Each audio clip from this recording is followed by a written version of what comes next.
ফোনে গান শুনছি বা কোনো ভিডিও দেখছি বা কিছু করছি, আমি স্পষ্ট বুঝতে পারতাম আমার ঘরে একটি কোনো মেয়ে মানে অবয়ব দাঁড়িয়ে রয়েছে। এবং সেটা যখন আমি ফোনের টর্চ জ্বালিয়ে হোক বা বেড সুইচটা জ্বালিয়ে হোক যখন আমি দেখতে যেতাম, সেটা আমার মিলিয়ে যেত। স্বাগত সকলকে প্রেত কাহিনীর 65তম এপিসোডে। আর সকলকে প্রথমেই জানিয়ে রাখতে চাই বিলেটেড হ্যাপি নিউ ইয়ার। সকলের যেন এই বছরটা খুব খুব খুব ভালোভাবে কাটুক এবং এইভাবেই আমাকে আরও সাপোর্ট করে এগিয়ে দাও। খুব সুন আমি 1K হয়ে যেতে পারি, আর তোমাদের সাপোর্টটা আমার ভীষণভাবে দরকার। আজকে যে ঘটনাটা আমি তোমাদেরকে আজকে শোনাবো, সেই ঘটনাটি একটি দিদির ভাইয়ের সঙ্গে ঘটে যাওয়া সত্য ঘটনা। পুরোটাই কিন্তু একটি কালো জাদুকে কেন্দ্র করে ঘটনাটা। তো সেই ঘটনাটাই আমি তোমাদেরকে শোনাবো। ইভেন দিদিটা আমার সাথে ফোনেও কথা বলেছিলেন। তো তার সঙ্গে এই ঘটনাটা খুব বাজেভাবে ঘটেছিল সেই টাইমটাতে, তা সেটাকেই সে ওভারকাম করেছে কিছুটা এখন। তো সেই ঘটনাটাই তোমাদেরকে শোনাবো, তবে দেরি করব না, সরাসরি চলে যাবো ঘটনাটিতে। এবং দিদিভাই যেমনভাবে আমাকে ঘটনাটি পাঠিয়েছেন এবং বলেছেন ঠিক তেমনভাবেই আমি তোমাদেরকে ঘটনাটি শোনাচ্ছি। আজকের যিনি ঘটনাটি আমাকে পাঠিয়েছেন তার নাম পারমিতা মৈত্র। উনি হাওড়া ডিস্ট্রিক্টে থাকেন, হাওড়ারই বাসিন্দা। উনি যেভাবে আমাকে ঘটনাটি প্রথমেই বলেছেন ঠিক তেমনভাবেই ঘটনাটি বলবো। এই ঘটনাটি ওনার সঙ্গে 2019 সালে ঘটে গেছে, খুবই রিসেন্ট একটি ঘটনা। তা সেটাই তোমাদের সঙ্গে চলো শেয়ার করে ফেলি। এই ঘটনাটি আমার সঙ্গে 2019 সালে ঘটে গেছিল এবং আমি তখন কলেজের ফার্স্ট ইয়ারে পড়ি। আর আমি কনজারভেটিভ ফ্যামিলি থেকেই বিলং করি।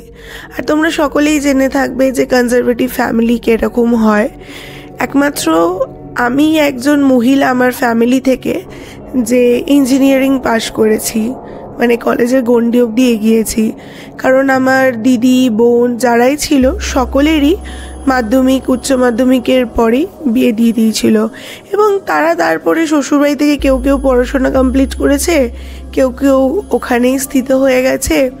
তো যাই হোক, অনেক যুদ্ধর পর আমি ইঞ্জিনিয়ারিং পড়েছি। এবার ইঞ্জিনিয়ারিং একটা আমার ফ্যামিলি থেকে পড়া মানে not a matter of joke, মানে ছেলেদের সমান সমান পাল্লা দিয়েই আমি কলেজে ভর্তি হয়েছিলাম। আর সত্যি কথা বলতে আমার ব্যাক সাপোর্ট ছিল আমার কাকা। আমার কাকাকে ছাড়া হয়তো আমি কিছুই বুঝতাম না বা কিছুই জানতাম না, এডুকেশন বলো বা আমার পার্সোনাল লাইফে। আর আমি একটু ইন্ট্রোভার্ট টাইপের ছিলাম, মানে কারোর সঙ্গে চটজলদি মিশে যেতে পারতাম না, কারোর সঙ্গে চট করে কথা বলতে পারতাম না। তো ইঞ্জিনিয়ারিং কলেজে গিয়ে এই ব্যাপারটা আমার অনেকটাই ব্রেক হয়েছে। আমি সকলের সঙ্গে এখন কথাবার্তা বলতে পারি, সব কিছুই করতে পারি। বাট একটা টাইম ছিল সেই সময় কারোর সাথে কথা বলতাম না। আমার কোনো খুব বন্ধু বান্ধবী ছিল না, আমার খুব পার্সোনালি 3টে বান্ধবী ছিল, মানে এরকম। আর খুব একটা আমি ওয়াকিবহল ছিলাম না যে রাস্তায় একা একা বেরিয়ে যাব, কোথাও চট করে চলে যাব। তো সবটাই ওখান থেকেই আমার শেখা, আমার বন্ধুদের সঙ্গে আজকে আমি এগিয়েছি তাল মিলিয়ে। তাই আজকে আমি এইখানে একটা প্ল্যাটফর্মে ঘটনাটা শেয়ার করতে পারছি আর কি। তো এটাই আমার স্টার্টিং আমার জীবনের। তো চলো শেয়ার করি আমার ঘটনাটা তোমাদের সঙ্গে। তা কলেজে একদিন হঠাৎ করে বন্ধুরা মিলে প্ল্যান করলাম যে একসাথে সেই আর একটা বন্ধুর বাড়িতে যাওয়া হবে এবং আমরা গ্রুপ স্টাডিজ করব। তা সেই বন্ধুটা বললো, বাড়িতে তো আজকে কেউ নেই রে, মাফা তো কাউকেই পাবি না, তাহলে চল ওর ফ্ল্যাটে যাই। আমার আরেকটা বান্ধবীর ফ্ল্যাট আছে, তো সেই ফ্ল্যাটে আমরা গ্রুপ স্টাডিজ করব। তা ঠিক আছে, তাই কথা হলো, আমরা গ্রুপ স্টাডিজ করব সেখানে। তা ওই বান্ধবীও রাজি হয়ে গেল। তো বললো যে ঠিক আছে চল। তো কিছু সিনিয়র দিদি আর দাদা আমাদের সঙ্গে এতটাই ফ্রেন্ডলি মানে মিশে গেছিলো যে আমরা যেখানেই যেতাম ওরাও আমাদের সাথে যেত। তো তাদেরকেও বললাম যে এরকম ওদের ফ্ল্যাটে যাচ্ছি, তোমরা কি যাবে? তো সেই দিদি দাদাগুলো বললো হ্যাঁ হ্যাঁ চল, তাহলে একসাথে ওখানে গিয়ে পড়াশোনাও হবে, একটু গল্পও হবে একসাথে। তো এই বলে আমরা ওদের ফ্ল্যাটে যাই এবং ওখানে যাওয়ার পর আমার ফেসবুকে হঠাৎ করে একটা নোটিফিকেশান আসে আমার ফেসবুক থেকে আমার ফোনে। তো নোটিফিকেশানটা ওপেন করে দেখি যে একটি ছেলে আমাকে ফ্রেন্ড রিকোয়েস্ট পাঠায়। আমি তার নামটা এখানে নিতে চাই না, কারণ তার জন্যই আমার জীবনে এত খারাপ কিছু ঘটে গিয়েছিল। তা আমার ওই সিনিয়র একটি দাদা আমাকে বলে যে, কে রে ফ্রেন্ড রিকোয়েস্ট পাঠালো তোকে, দেখি ফোনটা দে। তো আমি সেই দাদাটিকে আমার ফোনটা দিই এবং সেই দাদাটি ওই ফ্রেন্ড রিকোয়েস্টের যে ছেলেটি ছিল তার ফেস দেখেই বলে যে এই ছেলেটার ফ্রেন্ড রিকোয়েস্ট অ্যাকসেপ্ট করবি না, ছেলেটা কিন্তু আমার যা মনে হচ্ছে ছেলেটা ভালো না। আর প্রথমে বলে রাখি যে ছেলেটি আমাকে ফ্রেন্ড রিকোয়েস্ট পাঠিয়েছিল সেই ছেলেটি বালিতে থাকে, মানে হাওড়া ডিস্ট্রিক্টের যে বালি আছে সেই বালি এলাকাতে ওই ছেলেটির বাড়ি, এবং ছেলেটি কর্মসূত্রে থাকে হচ্ছে সাউথে, ইন্ডিয়ার মধ্যেই সাউথে থাকে। তো সেখানে কর্মসূত্রে ওখানেই জব করে বলে সাউথে থাকে। তো সেখান থেকে আমাকে ফ্রেন্ড রিকোয়েস্ট পাঠায়। তো সামহাও কথাবার্তা বলবো ভয়ও করছিল, কারণ দাদারা মানা করছে ফ্রেন্ড রিকোয়েস্ট অ্যাকসেপ্ট করবি না। তো আমি আর কোনো কথা বাড়াইনি। ওখান থেকে বেরিয়ে যখন আমি বাসে উঠি বাড়ির উদ্দেশ্যে, তখন আমি ফ্রেন্ড রিকোয়েস্টটা অ্যাকসেপ্ট করি। দিয়ে আমাদের সঙ্গে কথোপকথন শুরু হয় এবং 1-1.5 মাস 2 মাস আমার সঙ্গে ফোনে যখন কথা হয়, মানে জাস্ট চ্যাটে, তারপরে আমাকে হঠাৎ করে সেই ছেলেটি বলে যে তোমার ফোন নাম্বার পাওয়া যাবে। তা আমিও মানে ফ্রেন্ড হিসেবে বলেছিলাম হ্যাঁ দিয়ে দেবো বলে আমার নাম্বারটা শেয়ার করি। আস্তে আস্তে হোয়াটসঅ্যাপ, তারপর ভিডিও কলে কথা হতে হতে, ফোনে কথা হতে হতে হঠাৎই এই ছেলেটি আমাকে একদিন প্রপোজাল দিয়ে বসে। তো মানে যেমনটা হয়, কোনোদিনও জীবনে কারোর সাথে প্রেম করিনি, ফার্স্ট টাইম প্রপোজাল পেয়েছিলাম, ভীষণ এক্সাইটেড এবং ভীষণ খুশিও হই। তার 1-2 দিনের মধ্যে আমিও ছেলেটিকে হ্যাঁ বলে দিই। ছেলেটিও খুব খুশি হয় যে ঠিক আছে আমি হ্যাঁ বলে দিয়েছি, এবং খালি আমিও বলতাম যে তুমি অনেকটা দূরে থাকো, যবে আসবে আমরা দেখা করতে পারবো।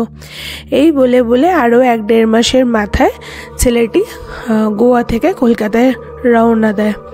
এবার কলকাতায় যখন আসে, তো সেই কলকাতাতে আসার পর আমার সঙ্গে যখন ফার্স্ট মিট করে, আমরা কলকাতায় দেখা করি একটি পার্কে এবং সেখানে গল্পগুজব করি, আড্ডা মারি। দিয়ে হঠাৎ করে আমরা যখন বেরোবো বাড়ির জন্য, হঠাৎ করে দেখি আমার শুলেসটা খোলা। তো ও আমাকে বলে যে তোমার শুলেসটা খুলে গেছে, বেঁধে নাও। তা আমি বললাম ঠিক আছে বেঁধে নিচ্ছি। আমি যখন জুতোর শুলেসটা বাঁধি, হঠাৎই দেখি ও আমার মাথায় হাত দেয়, দিয়ে বলে বাহ তোমার চুলটা তো খুব সুন্দর, অনেকটাই বড়, বেশ ভাল লাগছে তোমার চুলটা খুলে এসেছো। তো আমার চুলে কেউ হাত দিলে না আমার খুব একটা পছন্দ হয় না, বাট ও হাত দিয়েছিল, কিছু মুখের ওপর তো বলতে পারিনি। তারপরে আমি চুলটা বেঁধে খোপা করে নিয়েছিলাম। দিয়ে ওখান থেকে বাড়ির উদ্দেশ্যে রওনা হই এবং যখন বাড়িতে ফিরি, বাড়িতে ফেরার পর আমাকে কন্টিনিউ বলতে লাগলো যে কালকে দেখা করব, প্লিজ কালকে দেখা করব। কিন্তু আমি রাজি হচ্ছিলাম না, কারণ রোজ রোজ তো কলেজ কামাই করে বা বাঙ্ক মেরে দেখা করতে যাওয়াটা সম্ভব না।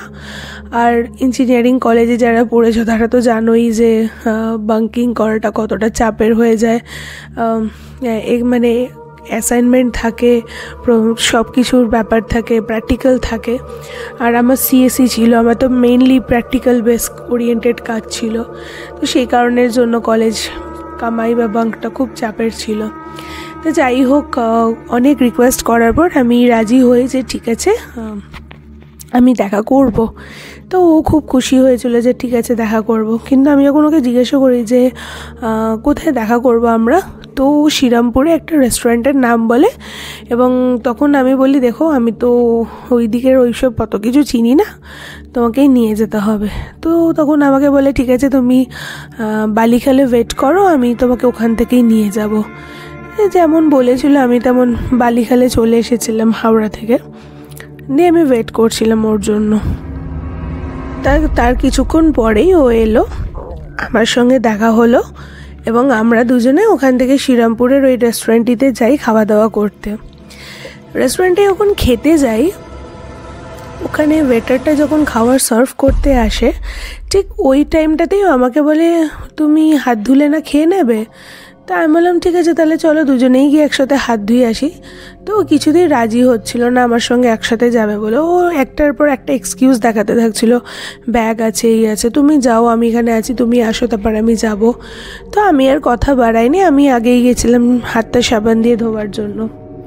তারপরেই দেখছি ও এসছে, আমি ওখানে যখন গিয়ে বসলাম তারপরে ও গেল নিজের হাত ধুতে।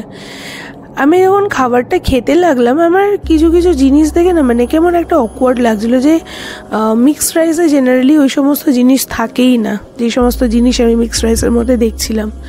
তো ঠিক আছে, আমি যখন ওয়েটারকে ডাকতে যাব ঠিক ওই টাইমে বলে যে না এটা একটা স্পেশাল মিক্সড রাইস, এটা এইসব থাকে, তুমি খাওনি আগে কখনো, এটা আমি ফার্স্ট টাইম তোমাকে ট্রাই করালাম। তো আমি ওর কথা বিশ্বাস করে নিয়েছিলাম, কারণ ও বাইরে থাকে আর ও এইসব হোটেল ম্যানেজমেন্টের স্টুডেন্ট, তো সেই ব্যাপারটা ও তো খুব ভালো মতনই জানবে কি কি মিক্সড করতে হয় না হয়। তো ঠিক আছে, আমি আর অত কথা বাড়াইনি, আমি খাওয়া দাওয়া করে বাড়ি ফিরবো, তখন হঠাৎ করে বলে না না আজকে আমার মায়ের সঙ্গে তোমাকে আমি দেখা করাবো। তো আমি একটু মানে অকওয়ার্ড পজিশনে পড়ে গেছিলাম, যে কালকে আমরা ফার্স্ট মিট করলাম, আজকে সেকেন্ড মিট, আর সেকেন্ড মিটেই বলছে মাকে দেখাবে, কী ব্যাপার। ঠিক আছে, কোনো মতে রাজি হচ্ছিলাম না, বাট ভীষণ জোরাজোরি করছিল বলে বাধ্য হয়েছিলাম ওর সঙ্গে ওর বাড়ি অবধি যেতে। এদিকে আমার বাড়ি ফেরারও টাইম হয়ে আসছিলো। তাই আমি বলেছিলাম দেখো আমি হয়তো যেতে পারি 1 ঘন্টার জন্য, কিন্তু এর থেকে বেশি আমি তোমার বাড়িতে থাকতে পারবো না। তা তখন বলেছিল ঠিক আছে তো চলো না, 1 ঘন্টাই রাখবো, বেশি থাকতে হবে না। এবার আমরা যখন ওখানে যাই, ওখানে গিয়ে যখন ওর মায়ের সঙ্গে দেখি, ওর মা আমার সঙ্গে ভীষণ মিষ্টিভাবে ব্যবহার করে, এবং ওর মা আমাকে ভীষণ ফোর্স করে। ওর মা চিকেন বানিয়েছিল আর একটা রাইস বানিয়েছিল, বললো যে পেপার রাইস। তো পেপার রাইস হলে তো সেটা একটু স্পাইসি হবে, সেটা কোনো স্পাইসি ছিল না, বাট কিছু কালো কালো ভাতের মধ্যে জিনিস আমি দেখতে পাচ্ছিলাম, আর কিছু অ্যাশ অ্যাশ জিনিস, মানে ভাতের রঙটা কাইন্ড অফ ছাইয়ের কালারের মতন ছিল। তো আমি কখনোই এরকম টাইপের খাবার আগে খাইনি। তো আমি ওর মাকে জিজ্ঞাসা করলাম যে এটা কী রাইস। তো ওর মা বললো এটা একটা অ্যাশ কালারের রাইস হয়, স্পাইসি। তো ওর মাকে ওভারল্যাপ করে কথাটা বলে, আরে মা অত নামটা বলতে পারছে না, এটার নাম হচ্ছে স্পাইসি রাইস, এটাকে পেপার রাইসও বলতে পারো। তো আমি না কেন জানি না আমি খুব বিশ্বাস করে ওদের বাড়ির খাবারটাও খেয়ে নিলাম। খাওয়ার পর দিনের পর দিন এরম একটার পর একটা কিছু আনসার্টেন জিনিস হতে লাগলো, মানে যে জিনিসটা আমি জানি এই খাবারটা এটা থাকে না, বাট সেই খাবারটাই দেখছি সেই জিনিসটা। তো আমার কেমন একটা লাগতো, আর আমি না খেতে চাইলেও ও জোর করে ওটা মানে চেষ্টা করতে যাতে আমি ওটা খাই বা কিছু করি। এবার আস্তে আস্তে দিনের পর দিন আমি না কেমন একটা মানে অ্যাগ্রেসিভ টাইপের হয়ে যাচ্ছিলাম, কেউ কোনো কথা বললে রেগে যাচ্ছিলাম, চট করে মাথা গরম হয়ে যাচ্ছিল, ফটফট করে উত্তর দিয়ে দিচ্ছিলাম। আমার মা একটু সন্দেহ করছিল যে আমি তো কোনোদিনও এইসব মানে এরকমভাবে কারোর সাথে কথা বলি না, এরকম ট্রিট করি না, মায়ের মুখের মুখে কথা বলছি, মানে এমন এমন অ্যাক্টিভিটি আমার সাথে ঘটছিল যেটাতে মাও মানে অদ্ভুত ভাবছিল যে আমি তো এরকম, আমার মানে ন্যাচারালি আমার এরকম বিহেভিয়ার নয়, তো আমি এরকম কেন করছি। তো যাই হোক, এরম দিনের পর দিন হওয়ার পর আর আমিও ওর ওপর এতটাই ট্রাস্ট করে ফেলেছিলাম, ও যদি আমাকে উঠতে বলতো আমি উঠতাম, বসতে বললে বসতাম। তো দিনের পর দিন কলেজ কামাই করতাম, দিনের পর দিন ওর সঙ্গে দেখা।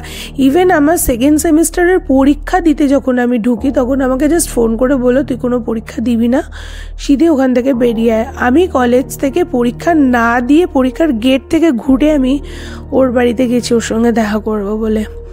তো এরকম অনেক অনেক জিনিসও আমার সাথে এরকম করেছিল। তারপর যেটা ঘটে, আমার মায়ের সাথে একদিন আমার হঠাৎ করে সিনেমার টিকিট কাটা নিয়ে বিশাল অশান্তি হয়, এবং মা আমাকে কেন যেতে দেবে না, আমার সেদিনকে বার্থডে ছিল। মাকে আমি কোনোভাবে বোঝাতে পারছিলাম না যে আমি ওর সঙ্গে দেখা করতে যাব। মায়ের মন সবই বোঝে মা, মা বুঝতেই পেরেছিল যে আমার মেয়েকে আমি কথা বললে শোনে, সেখানে আমার মেয়ে কোনো কথা শুনছে না এবং আমাকে ডমিনেট করেও বাড়ি থেকে বেরোতে চাইছে, নিশ্চয়ই এটা কোনো একটা ব্যাপার আছে। তো মা কোনো মতেই আমাকে ছাড়বে না, তা আমিও বেরোবো সেদিনকে। খানিকটা জোর করে রাগারাগি করেই বাড়ি থেকে আমি বেরোই ওর সঙ্গে দেখা করতে যাব বলে। এবং যখন আমি ওর সঙ্গে দেখা করতে যাই সেদিনকে আমাকে রাস্তার মধ্যিখানে টেনে একটা চড় মারে। তার কারণ কি, আমি কেন 10 মিনিট লেটে ওর সঙ্গে দেখা করতে গেছি।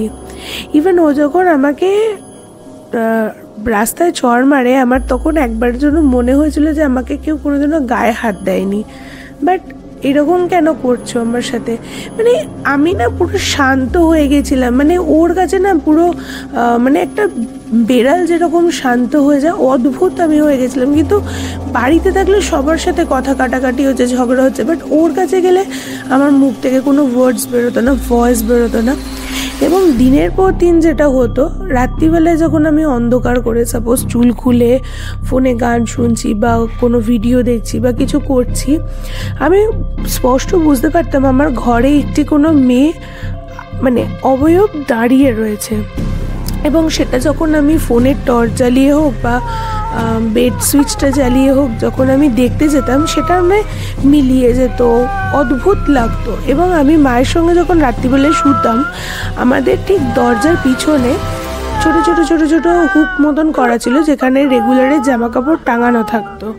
তো কোনো জামা কাপড় আমি ওখানে টাঙানো দেখতে পারতাম না। আমার মনে হতো যেন ওখানে কোনো জামা কাপড় টাঙানো মানে ওই মেয়েটি ওখানে দাঁড়িয়ে রয়েছে। ইভেন আমি হঠাৎ আমার কোনো মানে এইটা আমার মায়ের মুখ থেকে শোনা, আমার এগুলো মনেও নেই ইভেন, যে আমি নাকি 3 বার সুসাইড অ্যাটেম্প্ট করতে গেছি মায়ের সাথে ঝগড়া হওয়ার কারণে।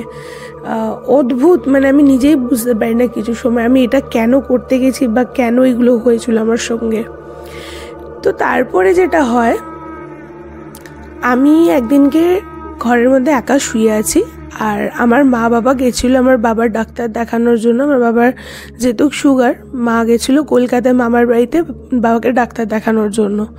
আর আমার মাসি আর মেসো ছিল, মাসি আর মেসো পাশের ঘরে শুয়েছিল আর আমি আমার ঘরটাতেই আমি শুয়েছিলাম। হঠাৎ করে মাঝরাত্রিরে মানে কাঠের দরজার মধ্যে যদি নখ দিয়ে কেউ ক্রমশ আঁচড়ে যায়, সেই স্ক্র্যাচ সাউন্ডটা বাড়ছে, কমছে না। তো ঘুমটা চট করে ভেঙে যায়। যখনই ঘুমটা ভেঙে যায় আমি চোখটা খুলে তাকাই, তখনই দেখতে পারি আমার দরজার যে লকটা সেটা কচ করে খুললো এবং একটা কোচকানো কোচকানো চুলের পুরো গোছ সামনের দিকে ঝুলে আমার দিকে যেন উঁকি মেরে তাকালো। আমি কোনো রকমের ঘুম থেকে উঠে মানে ঘুম চোখটা কেটে গিয়ে আমি লাইটটা জ্বালিয়ে দেখি নোবডি ইজ দেয়ার, বাট দরজাটা ওইটুকুনি ফাঁকে খোলা। আমি মা গো বাবা বলে চিৎকার যখন করে উঠি, আমার পাশের ঘর থেকে আমার মাসি আর মেসো উঠে গিয়ে বলে যে কী হয়েছে, তুই হঠাৎ করে এত বিটকেল চিৎকার করে উঠলি, কোনো ভুলভাল স্বপ্ন দেখেছিস নাকি? তা আমি বললাম না না কিছু না, আমি জাস্ট একটা জিনিস নিয়ে ভাবছিলাম, তো সেই কারণের জন্য। মাসি তুমি আমার সঙ্গে শোবে? আমি কোনো দিন এইসব বিষয় নিয়ে ভয় পেতাম না, আমি বিশ্বাসই করতাম না যে ভূত বা কিছু এইসব এক্সিস্ট করে বলে পৃথিবীতে। তো আস্তে আস্তে না মনের মধ্যে একটা ভয় সৃষ্টি হওয়া স্টার্ট করে দিয়েছিল আমার। এবং দিনের পর দিন যেন এই অ্যাক্টিভিটিগুলো আমার সঙ্গে ক্রমশ বেড়েই চলছিল। এবং তারপরে হঠাৎ করে ও তো গোয়া চলে গেল, আবার ব্যাক করলো, আমি তখন এখানেই ছিলাম।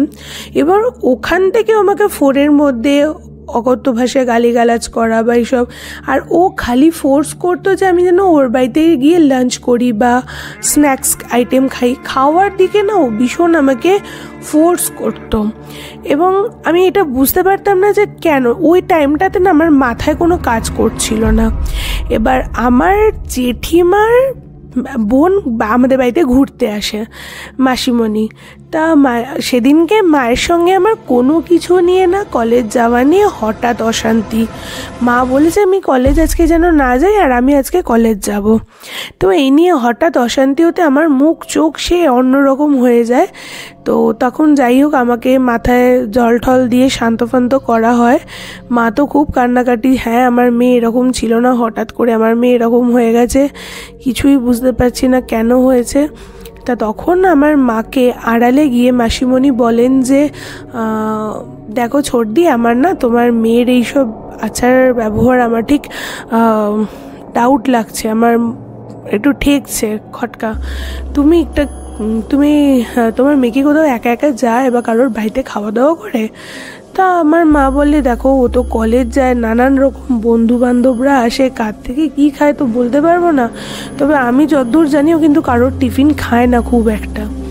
তা আমার মাকে বললে যে ছোটদি, আমার না তোমার মেয়ের প্রতি খুব কষ্ট হচ্ছে, তোমার মেয়েকে তো আমি এরকম কখনো আগে দেখিনি, ও তো খুব শান্ত মেয়ে, তুমি একটা কাজ করো ছোটদি, তুমি না ওকে একটা অ্যাড্রেস দিচ্ছি, ওখানে নিয়ে যাবে। তা মা বলছে দেখো আমি তো এইসব কোনোদিনও বিশ্বাস করিনি, আর আমি সব কিছু জানিও না, কিভাবে কি করতে হয় আমি তো কিচ্ছু বলতে পারবো না।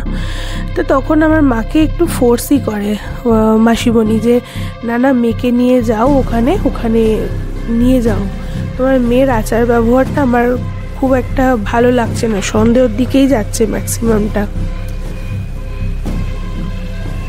মা কোনোভাবেই বিশ্বাস করে উঠতে পারছিল না যে আমার সঙ্গে কোনো নেগেটিভ কিছু ঘটতে পারে বা কিছু আমার মধ্যে চেঞ্জেস তো অবশ্যই এসছিল, বাট এই সমস্ত ব্যাপার মা বিশ্বাসই করতে চাইছিলেন না। এবং মা তখন মাসিমণিকে বলে যে দিদি তুমি তো বলছো ঠিক আছে, বাট আমি এইসব বিশ্বাস করি না, থাক মেয়েকে এইসব করবো না, নিয়ে যাবো না এইসব জায়গায়, থাক। তো হঠাৎ করে ফোন আসে আমার এই দূর সম্পর্কের দাদুর, খুবই শরীর খারাপ, তো মা বাবা আবার রওনা দেয় সেখানে তাদেরকে দেখতে যাবে বলে। মাসি মেশোকে ফোন করে বলে যে দেখ ও তো বাড়িতে একাই থাকবে, তুই তাহলে তোরা চলে আসিস। এবার আমিও একটু সুযোগে ছিলাম যে মা বাবা বেরোচ্ছে আমিও বাড়ি থেকে বেরোতে পারবো, দিনটা ছিল আমাবস্যা। আর ও আমাকে সকাল থেকে বারবার করে ফোন করছিল যেন আমি ওর বাড়িতে আজকে অতি অবশ্যই একবার হলেও যাই। এবার ওর বাড়িতে যখন যাই ওর মা আমাকে জোর করে লাঞ্চ খাইয়ে দিয়ে আমাকে বাড়ি পাঠিয়ে দেয়। আমি বাড়িতে চলে আসি, এসে দেখছি মাসি মেশো চলে এসেছে, তো ভালো কথা, কোনো কথাবার্তা বলিনি, নর্মালি যেমন থাকি আমি ওরকমই চুপচাপ ছিলাম। নিজের পড়াশোনা কমপ্লিট করে নেওয়ার পর টিউশন থেকে ফিরে মাসি বলল রাত হয়ে যাচ্ছে, তাহলে ডিনারটা করে নে, মেশোর তো শরীর খারাপ, আমরা তো তাড়াতাড়ি শুয়ে পড়ি, তুইও তাহলে শুয়ে পড়।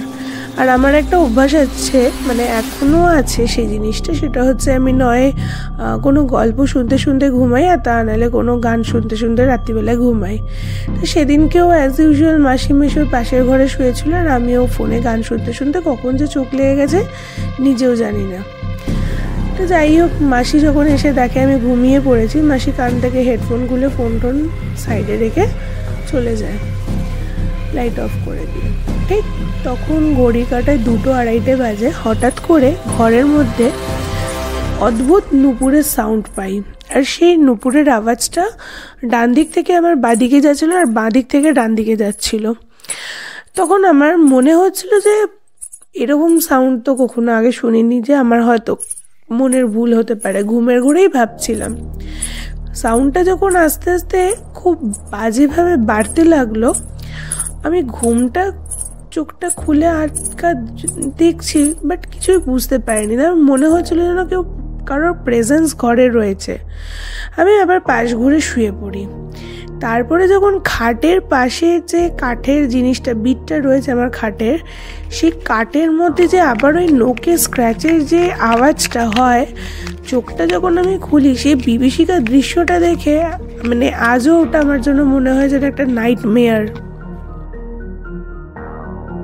চোখ খুলে যেটা আমি বললাম, একটি ভয়ঙ্কর মুখ, বিভীষিকা পুড়ে গেলে যেরকম মুখটা হয় ওরা মুখ, আর ভালো করে মুখটা বুঝতেও পারছিলাম না, বাট একটা বিভীষিকা মুখ, আর ওটা যে কোনো একটি বিবাহিত মহিলা। আর সামনে সেই দিনকে যে চুলটা দেখেছিলাম লম্বা কোকড়ানো চুল, ঠিক ওরম চুল, আর একটি মহিলা, বিবাহিত মহিলা, অল্প বয়সেরই একটা মেয়ে। তখন আর আমার বুঝতে বাকি রইল না যে এই মেয়েটি কোনো একটি আত্মা বা কিছু হতে পারে। আমি ফোনে হাত দেওয়ার আগেই আমার বুক ডিপ ডিপ ডিপ ডিপ করছিল। তো কোনো রকমে সেই সময় মাসিও ওই ঘর থেকে এই ঘরে আসে দেখার জন্য, যে আগের দিন যেহেতু আমি ওরকম ভয় পেয়েছিলাম, মাসি যদি এসে লাইটটা না জ্বালাতো হয়তো সেদিনকেই ওই আমার হয়তো অন্যরকম অঘটন ঘটতে পারতো ঘরেতেই। মাসি যখন এসে লাইটটা জ্বালায়, আমাকে দেখে আমি পুরো ঘেমে মানে স্থির হয়ে জাস্ট ওই টটর টটর করে কাঁপছি, আর আমার গা দিয়ে পুরো দরদর দরদর করে ঘাম বেরোচ্ছে। আর জানলার দিকে আমি চুপচাপ তাকিয়ে বসে রয়েছি, মানে খাটের বিটের পেছন দিকটাতে। মাসি আমাকে ওরম দেখে এসে ছুটে বলে, এই তোর কি হয়েছে, চুলটা বাঁধ, চুল খুলে শুয়েছিলিস কেন তুই রাত্রিবেলায়? আমি যে কিছু বলবো, আমার মুখের বাক্য পুরো বন্ধ হয়ে গেছিলো, আমি পুরো স্পিচলেস হয়ে গেছিলাম, কোনো কথা বলতে পারছিলাম না আমি। তারপরে যাই হোক, কোনো রকমের মাসি আমার চুলটা বেঁধে দেয়, আমার ধুম জ্বর চলে আসে। মাকে ওই রাত্রিরেই মাসি ফোন করে খবর দেয় যে দেখ এরকম হয়েছে তোর মেয়ের সঙ্গে, তোরা এক্ষুনি চলে আয়, আগে তোর মেয়ে তারপর সব কিছু। তো মা আর বাবা ওই রাত্রিরেই ক্যাবে করে বাড়ি রিটার্ন আসে, আস্তে আস্তে ওদের ভোর হয়ে যায়। তখনও অবধি মাসিমণি আমাদের বাড়িতেই ছিলেন। আমাদের ড্রাইভারকে ফোন করে এবং সেদিনকে আমার মা আমাকে ওইখানে নিয়ে যায়। ওখানে নিয়ে যাওয়ার পর আমার পেটের মধ্যে কলসি বসানো হয় এবং সেই কলসির মধ্যে 1 কলসি মতন জল দেয়, দিয়ে কলা পাতার ঢাকা দিয়ে আমাকে চুপচাপ শুইয়ে রাখে এবং কিছু মন্ত্রপাঠ করে। এবং সেই জায়গাটির বর্ণনা আমি দিয়ে রাখতে চাইছি। ওটা একজন মুসলিম কাকুর বাড়ি ছিলেন, ওখানে আমাকে নিয়ে গিয়েছিল আমার পেট থেকে ওষুধ তোলার জন্য। আমি এইসব কিছুই জানতাম না বা বুঝতামও না ওষুধ কী জিনিস বা কিছু। কেউ যদি কারোর ওপর মানে ব্ল্যাক ম্যাজিক করে বা নিজের হাতের মুঠোয় তাকে পুতুল হিসেবে নাচাতে চায়, তো তখন মানুষ ওই খাবারের সঙ্গে একটার পর একটা জিনিস মিশিয়ে খাওয়াতে লাগে। এর ফলে অনেক রকম বাজে জিনিস ঘটে, হয়তো সে পাগলও হয়ে যায় বা মেন্টালি সে ডিসেবল তো হয়েই যায়, তার সাথে সাথে তার মধ্যে একটা মানে ভূতের একটা ব্যাপার চলে আসতে লাগে। তো যাই হোক, আমাকে বশীকরণ করেছিল এবং আমার পেট থেকেই যখন ওষুধটা ওঠে, এরকম ছোট ছোট ছোট ছোট চিকেনের পিসেস উঠেছিল এবং তার সঙ্গে ওই শেকড়টা, যেই শেকড়টা আমি রাইসের সাথে খেয়েছিলাম। এবার একটা একটা করে আমার জিনিস মনে পড়তে লাগে, কারণ ওই রকমই দেখতে শেকড়টা আমাকে কিন্তু ফ্রাইড রাইসের মধ্যে খাওয়ানো হয়েছিল। মাথার চুলেতে যে সর্ষে আমার ছিল, মানে ফার্স্ট দিন যেদিন আমি মিট করেছিলাম, আমার মাথার চুলে সর্ষেটা, সেটাও দেখছি যে ওই পেটের ওষুধের সঙ্গেই উঠেছিল। এবং আমাকে যে চিকেন খাওয়ানো হয়েছিল বা এরকম কিছু, ওর সঙ্গে দেখেছি হাতের নখ, পায়ের নখ, মানে ছাই, মানে যা তা, মানে নোংরা নোংরা যত রকমের জিনিস হয় বশীকরণের, সমস্ত কিছু আমাকে খাইয়েছিল কোনো খাবারের সাথে মিশিয়ে মিশিয়ে। তখন আমি ওই জিনিসগুলো যখন দেখতে থাকি, আমি নিজেও অবাক হয়ে যাই যে এগুলো কি আমার পেট থেকে বেরোলো, আর এটা সম্ভব কী করে, নাভিতে একটা ঘট বসিয়ে এরকম। তো যাই হোক, তখন ওই কাকুটি আসেন আমার কাছে, এসে আমাকে বলেন, মা তোকে আমি একটা একটা করে কথা বলছি, তুই আমাকে তার উত্তরগুলো দে তো। তা আমি বলেছি ঠিক আছে। আমাকে জিজ্ঞাসা করছে, তোর মাথায় কি কেউ কোনোদিনও হাত দিয়েছিল এবং তুই কি সেই সময় সর্ষে বা কিছু কালো জিরে বা এরকম কিছু পেয়েছিস? তা আমি বলেছিলাম হ্যাঁ সর্ষে ছিল। তো বললো হ্যাঁ, ও তো প্রথম দিনকেই তোকে যা করার করে নিয়েছিল, এবং এই যে খাবারের সঙ্গে তোর মরার মাথার চুল, মরার পায়ের নখ, হাতের নখ এবং শাখার যে কুচো তোকে খাইয়েছে, কিছু শেকড় খাইয়েছে, সব দেখ তোর খাবারের সাথে উঠেছে। এবং এই জিনিসগুলো করেছিল তোকে ও পাগল করে দেবে, এবং এগুলো আরও দিনের পর দিন এগুলো তুই পাগলই হয়ে যেতিস। আর এগুলো এক ধরনের বশীকরণ বলে, তোকে উঠতে বললে তুই উঠবি, বসতে বললে তুই বসবি, আর তুই ওদের বাড়িতে যাবি না, তুই যাদের বাড়িতেই গিয়ে খাওয়া দাওয়া করেছিস না কেন, তুই তাদের বাড়িতে যাবি না, তাদের সঙ্গে কোনো রকমের কোনো সম্পর্ক রাখবি না। তো ওই জিনিসটা শোনার পর আমার আর সাহসে কুলিয়ে ওঠেনি যে আমি যাব, কারণ আমার যা অবস্থা হয়েছিল ওই রাত্রিবেলায় যে দৃশ্যটা আমি দেখেছিলাম, এবং তখন ওই জেঠু এবং বললেন আমার মাকে যে এই জিনিসগুলো যে তোর মেয়েকে খাইয়েছিল, এটি একটি মেয়ে অপঘাতে মারা গেছে, তারই এই সমস্ত জিনিস তোর মেয়েকে খাওয়ানো হয়েছিল। আর এইটাকে খাওয়ানোর পর ওর ওপরে প্রেত চালান করে দিয়েছিল, যাতে তোর মেয়ে সব সময় ওদেরই কথা শোনে এবং ওদের মতনভাবেই চলে। তো এই জিনিসটা থেকে তোর মেয়েকে আমি বার করে দিয়েছি আর এই মাদুলিটা পরিয়ে দিয়েছি। তোর মেয়েকে ওদের বাড়িতে এক গ্লাস জল খেতেও মানা করবি, কোথাও যেন তোর মেয়ে ওদের বাড়িতে 1 মিনিটের জন্য না যায় বা ওদের সামনেও না যায়। এতদিন খাওয়ার উপর করেছে, এবার কিন্তু সামনে দাঁড়িয়ে থাকবে তো ওর মেয়ে বুঝতেও পারবে না। ওরা রুমাল হয়তো ঝাড়বে, তোর মেয়ে ভাবছে হয়তো রুমালটা ঝাড়ছে, বাট ওই রুমালের মধ্যেই এক ধরনের ছাই থাকে যেটা কিনা ঝাড়লে তোর মেয়ের মধ্যে আবার ওই সেম বশীকরণটা হয়ে যাবে। তার জন্য বলছি এই হাতের মধ্যে মাদুলি দিয়ে দিয়েছি আর 3 দিন তোর মেয়েকে নিরামিষ খেতে বলবি, কোনো রকমের পেঁয়াজ আদা রসুন যেন না খায় আর ওদের সঙ্গে যেন কোনো রকম কন্ট্যাক্ট না রাখে। সেই দিনের পর থেকে আমি ওকে যে ব্লক করেছি, আমি ওকে আজও বলিনি যে আমি ওকে কেন ব্লক করেছি, বা অনেক সময় আমার সঙ্গে কন্ট্যাক্ট করার চেষ্টা করেছিল, কিন্তু আমি লাস্ট অবধি বলেছি যে না, আমি তোমার সাথে কোনো রকম সম্পর্ক রাখতে পারবো না। তার একটাই কারণ, আমার ফ্যামিলি থেকে কেউ রাজি হচ্ছে না আর বাড়িতে সবাই মুখ করছে আমাকে, আমি পারবো না মা বাবার বিরুদ্ধে গিয়ে কোনো করতে। আমি ওকে তখনও বলিনি যে কেন আমি ওর সঙ্গে ব্রেকআপ করেছি বা কিছু। আজ হয়তো আমার সঙ্গে ভালোভাবে মিশলে হয়তো সত্যিই আমি ওকে ভালোবেসে বিয়ে করতাম, কিন্তু ও আমার সঙ্গে যে এই জিনিসগুলো করবে আমি কখনো স্বপ্নেও ভাবতে পারিনি। এই ছিল আমার ঘটনা। আশা করছি তোমাদের খুব ভালো লাগবে। আর সত্যি কথা বলতে কাউকে বিশ্বাস করাটা না এখনকার দিনে খুব টিপিক্যাল, কারণ কার মনে কি থাকবে না থাকবে আজকাল বিশ্বাস করা যায় না। ভালোবাসার মানুষটাকেও বিশ্বাস করাটা এখন দায়ের হয়ে গেছে। এই ছিল আমার ঘটনা। আশা করছি তোমাদের খুব ভালো লাগবে। কেমন লাগলো সেটা কিন্তু কমেন্টে জানিও। থ্যাংক ইউ দিদি। সত্যি কথা বলছি, তোমার ঘটনাটা খুবই ভালো লেগেছে আমার। এরকম আগে কখনো ঘটনা আমাদের প্রেত কাহিনীতে আমি পাইনি। মানে এটা সত্যি একটু অন্যরকম ঘটনা। যাই হোক, তোমার সঙ্গে যেটাই হয়েছে খুব খারাপ হয়েছে। তুমি ভালো থেকো। এখন আশা করছি তুমি খুব ভালো আছো, আমার সাথে তোমার কথাও হয়েছে ফোনে। আশা করছি এরকমভাবে আরও সুস্থ থাকো, ভালো থাকো জীবনে।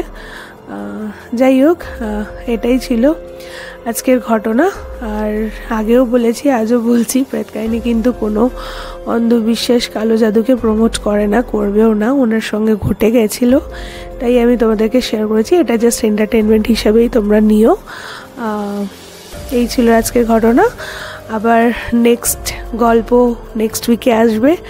আবার অপেক্ষায় থাকো নতুন গল্পের জন্য। আমিও রয়েছি নতুন গল্পের জন্য। তোমরা কিন্তু আমাকে গল্প পাঠাতে হলে তোমাদেরকে কি করতে হবে, আমাকে হোয়াটসঅ্যাপ করতে হবে। আমার হোয়াটসঅ্যাপ নাম্বার হচ্ছে 8100408986। কেউ যদি আমাকে কল করেও ঘটনা জানাতে চাও সেটাও কিন্তু অ্যাভেলেবেল, সকাল 11টা থেকে রাত 8টা পর্যন্ত। Thank you everyone.